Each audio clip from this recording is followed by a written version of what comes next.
Before anything else, please know that we're big fans of Lewis Hamilton as a racer. He's a GOAT. Yeah. And we greatly respect his driving style. We also know that the 2021 underfloor regulations have helped Red Bull quite a lot, so we're not saying the FIA is massively biased. But as a very turbulent year draws to a close, it is reasonable to say that the FIA has helped Hamilton a little bit with new rules and penalties at crucial moments this season. So let's take a look at the facts so you can form your own opinion.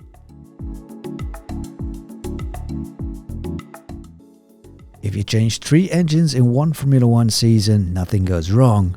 If you change a 4th, you get a 10th place grid penalty. This rule was imposed to make racing more affordable and environmentally friendly.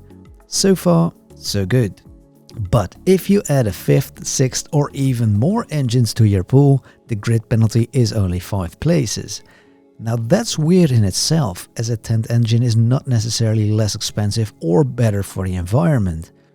But if you have the strongest engine in the field that's not very reliable on maximum output, it does bring one bonus. You can mount as many engines as you like and drive every race from 6th to 1st within a few laps with your nice real rocket strapped on, and just do the same trick all over again next race, making the weird rule a ragingly expensive yet winning formula. A bit comparable to the qualifying engines and gearboxes of the old days. This definitely is against the idea behind the rules, yet for some reason the FIA has not closed this loophole yet, and Mercedes happily uses it to its own advantage. It's legal, but also quite questionable. The FIA did change some rules mid-season though.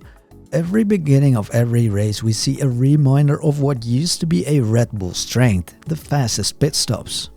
This reign suddenly ended at the Hungary Grand Prix as new pit stop regulations took effect, making pit stops a little slower. Now, officially this was done for safety reasons, but was it? Not a single dangerous moment has happened this season after tires were not mounted properly. No wheels have fallen off cars and no people have been injured by any pit stop this season. This means there was absolutely no urgent reason to change the pit stop rules mid-season. Still, the FIA found it necessary to do so. This obviously mainly affected the fastest pit crew in the lane, those guys at Red Bull. After these new regulations, the fastest pit crew became the slowest. Even now that the pit crew has adapted, their weapon is gone. By doing so, the FIA has effectively eliminated a Red Bull strength, and that could be called disruption of competition. One of the most terrifying moments this season was most definitely the horrendous crash Max Verstappen had in Silverstone.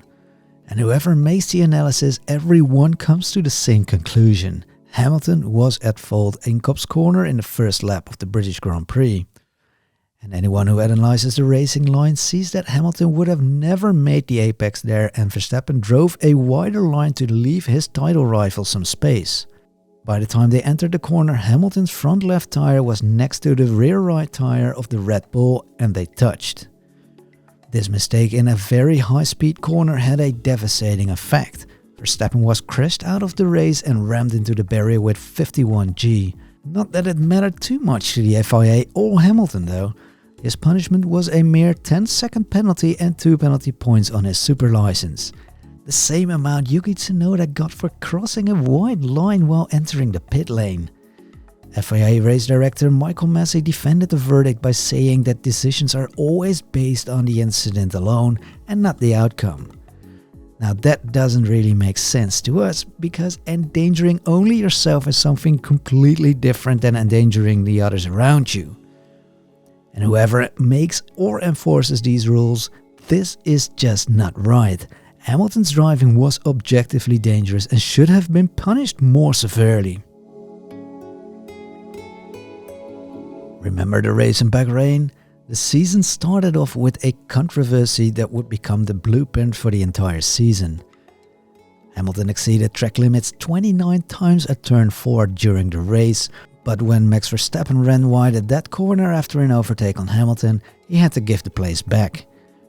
On the other hand, Max Verstappen ran Hamilton wide in Brazil without consequences, although there is a big difference here. Hamilton still won that race, making penalties a bit useless anyway. Fernando Alonso famously said halfway this year, different rules apply to different people, and like so often, he turned out to be pinpoint right. Two cars try to fight it out in a tight chicane. Two men are unwilling to subside. One squeezes, the other runs out of road and ends up driving into the other one. This, by any means, is a racing accident like so many other. Still, the stewards at the Italian Grand Prix found it fit to blame only one driver, thus giving him a penalty for it. Experts and press all around the world have seen the same incident, and everyone who wasn't biased came to the same conclusion: both men were at fault here.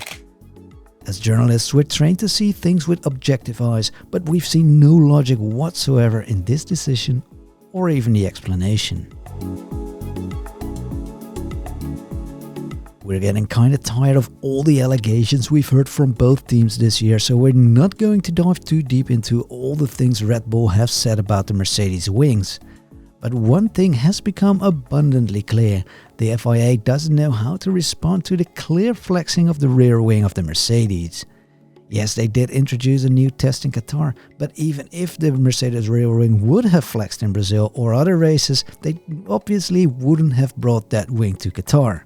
So instead of dealing with the issue right away or even in retrospect, the FIA just let the entire issue flow away like water under the bridge. This is especially punchy given the role the FIA played in an earlier stage of the season. Mercedes accused Red Bull of using a flexible rear wing, asking the FIA to take action. New testing methods were applied and Red Bull had to change their wings. At the same time, the very obvious flexing of the Mercedes front wing was still accepted. So of course this led to multiple accusations of both Red Bull and fans that different rules apply to different teams, and the FIA has certainly put itself into trouble by holding on too rigidly on some rules and letting other rules be bent a little bit. So what do you think? Did Mercedes get some help from the stewards, or are we seeing ghosts? Please leave your comments, and of course, please like and subscribe.